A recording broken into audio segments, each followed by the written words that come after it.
सोचिए, एक आदमी लगभग 2 घंटे तक बचाए जाने की उम्मीद में जिंदगी और मौत के बीच लड़ता रहा और उसके बाद भी अपनी जान गंवा बैठा। सवाल ये नहीं है कि आखिर ये एक्सीडेंट कैसे हुआ, सवाल ये है कि आखिर जिम्मेदार कौन था। Hi and welcome to Jotwani legal talks. मैं हूं सोनाली और आज हम बात करेंगे नोएडा टेकी कार इंसिडेंट के बारे में।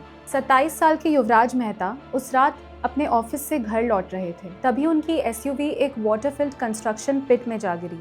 जैसे तैसे युवराज अपने कार के रूफ पर पहुंचे और करीबन 2 घंटे तक मदद के लिए गुहार लगाते रहे। रेस्क्यू टीम्स पहुंची तो सही, पर उनकी जान नहीं बचा पाई। इस केस को लीगल एंगल से समझना बहुत ज़रूरी है, इसलिए आज हमारे साथ जोतवानी एसोसिएट्स की टीम से एडवोकेट पलक गुप्ता मैम हैं।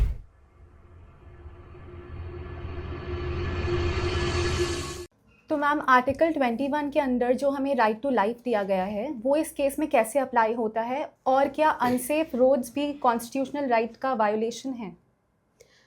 देखिए, first of all article 21 of Indian constitution, it is a very wide article. उसमें बहुत सारी पावर्स एट्रीब्यूटेड हैं। It says that no person can be deprived of his life और पर्सनल लिबर्टी, और उसके अंदर हमारा हेल्थ, हमारी लाइफ, हमारी liberty, right to live with dignity, सब कुछ आता है। ठीक है। सो डेफिनेटली ये जो एक्सीडेंट हुआ और उस पर्सन ने अपनी जान गंवाई है, who had a right to live, that too with dignity, और शायद किसी ना किसी की नेग्लिजेंस की वजह से उसकी ये जान चली गई। So article 21 of Indian constitution definitely यहाँ पे एप्लीकेबल है। Yes, so definitely unsafe roads are violation too, coming to your second question, so definitely unsafe roads are violation of our fundamental rights. Okay. Because आए दिन, चलिए ये तो एक बहुत ही मेजर एक्सीडेंट हुआ, बट आए दिन बहुत से ऐसे रोड एक्सीडेंट्स होते हैं जो पिट्स की वजह से होते हैं, जो स्वैम्प्स की वजह से होते हैं। कितनी ही ट्रेजेडिक बिल्डिंग्स गिर जाती हैं। अभी रिसेंटली हमारी गवर्नमेंट ने वेनिस मॉल है इसी एरिया के अंदर, ग्रेटर नोएडा के अंदर, उसको डिक्लेयर किया है। मतलब एक पूरी प्रॉपर्टी तैयार हो गई, इन्वेस्टर्स ने अपना पैसा लगा दिया, लोगों ने वहां पे शॉप्स और कॉम्प्लेक्सेस बुक कर लिए। उसके बाद the government is realising that it is unfit for occupancy. तो एक इंसान, चाहे कोई अमीर इंसान भी है, वो अपनी पूरी जिंदगी मेहनत करता है तब जाके वो ये पैसा कमाता है। So isn't it right to life? Shahberi की जो बिल्डिंग गिरी थी, same due to swampy land, लोगों ने उसमें अपना पैसा लगाया था एंड उसमें कुछ लेबर्स की भी जान चली गई थी। Doesn't that come under right to life? So definitely अगर ये एक प्रॉपर्टी है जिसे एक्वायर किया गया एंड उसे ऐसे ही अबैंडन्ड छोड़ दिया गया and finally that property became a pond और उस वजह से किसी की जान चली गई, so that person had a right to life and it got violated due to negligence of the authorities. Ma'am, under law of torts vicarious liability का कॉन्सेप्ट आता है, वो इस केस में कैसे अप्लाई होता है? So first of all, vicarious liability क्या है? Vicarious liability says that a master is liable for his servants act, but कहाँ तक लायबल है? Only up to the extent of civil liability, not a criminal liability. ठीक है। उसको अगर हम यहाँ पे समझना चाहें, सो एक बार को गवर्नमेंट कहेगी कि ठीक है, ये प्रोजेक्ट या ये पर्टिकुलर जो है प्रेमाइसिस किसका था जहाँ पे ये डेथ हुई, ठीक है, वो कंस्ट्रक्शन किस डिपार्टमेंट के अंडर आती थी, तो वो डिपार्टमेंट लाइबल है नेग्लिजेंस के लिए।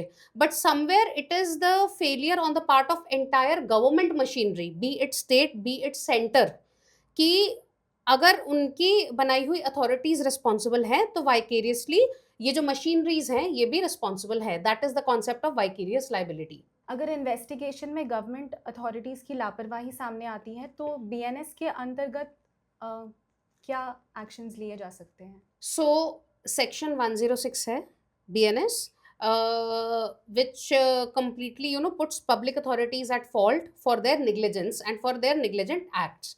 ठीक है।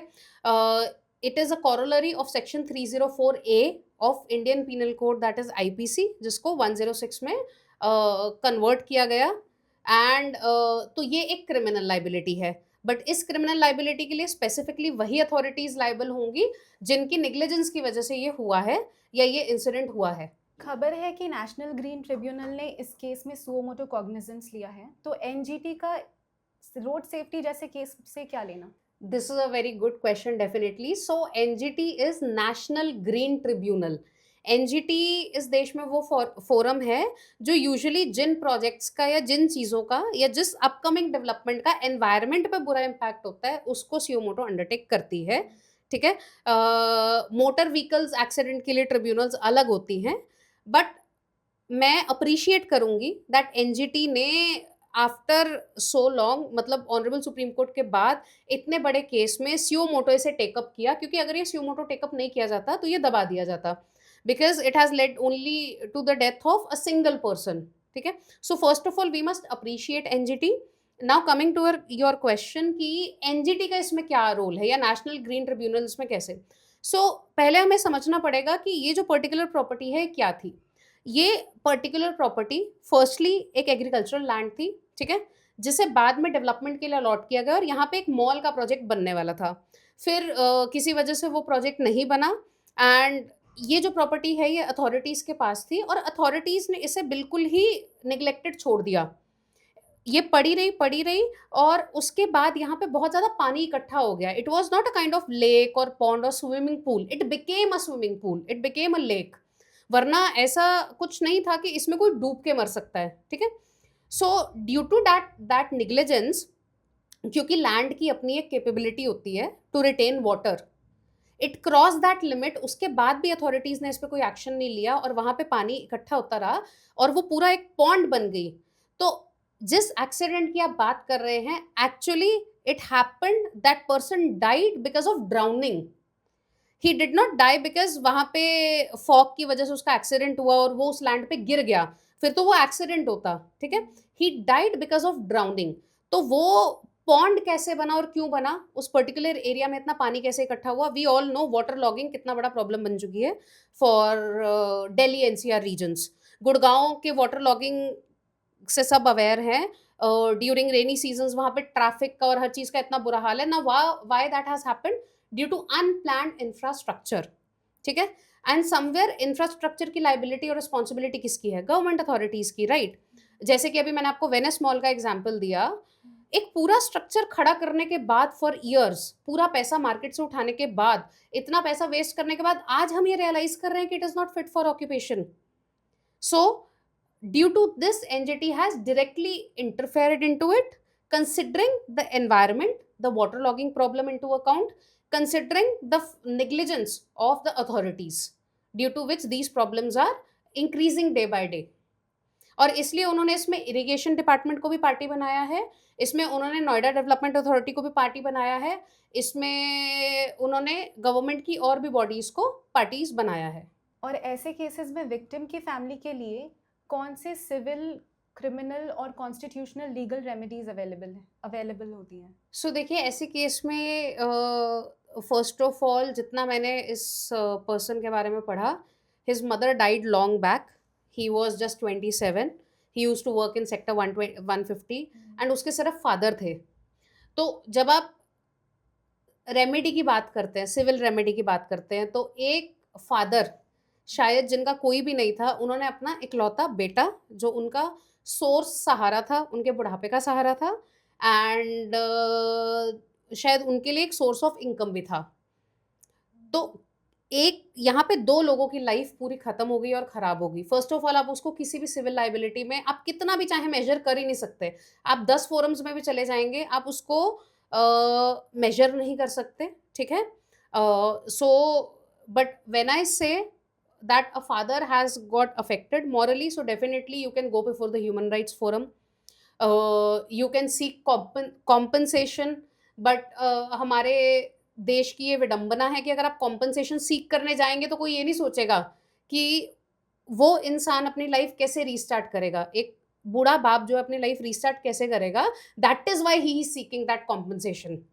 कॉम्पनसेशन देके लोग सोचेंगे कि अच्छा इसको तो फर्क ही नहीं पड़ा, इसका बेटा मर गया, इसको कॉम्पनसेशन मिल गई, that's it, but no one would go to the extent। तो इसमें वो जो फादर हैं, we don't know कि वो अपनी सिविल रेमेडीज के लिए आगे आएंगे या नहीं। Definitely he can claim a compensation, he can go before the human rights forum। NGT ने तो बहुत ही अप्रिशिएबल काम किया ही है, सुमोटो इसकी अकाउंटेबिलिटी लेके। he can also invoke section 106 of BNS for criminal liability। he can, because this incident he can also approach Honorable Delhi High Court directly, invoking the writ jurisdiction, which was your first question, कि article 21 of Indian constitution violate हो रहा है, तो वो इंसान article 32 के अंदर writ petition में भी जा सकता है before the honourable high court. But I think अब तक उनके फादर आए ही नहीं है. He has not sought any kind of liability because for him it is a big loss. Somewhere उन्होंने उनके कहते हैं ना, घर लोगों से और अपने परिवार वालों से बनता है, तो उन्होंने अपना पूरा घर खोया है, अपनी पूरी फैमिली खोई है. So we can't anyways measure it in the terms of liability. So I hope कि NGT delivers a good judgment, a great judgment, keeping morality, ethics, emotional loss and fundamental loss that this family has accompanied, apart from the negligence of authorities, taking accountability of negligence of authority. Thank you so much, ma'am, for your legal insights. I am highly thankful to you, Sonali.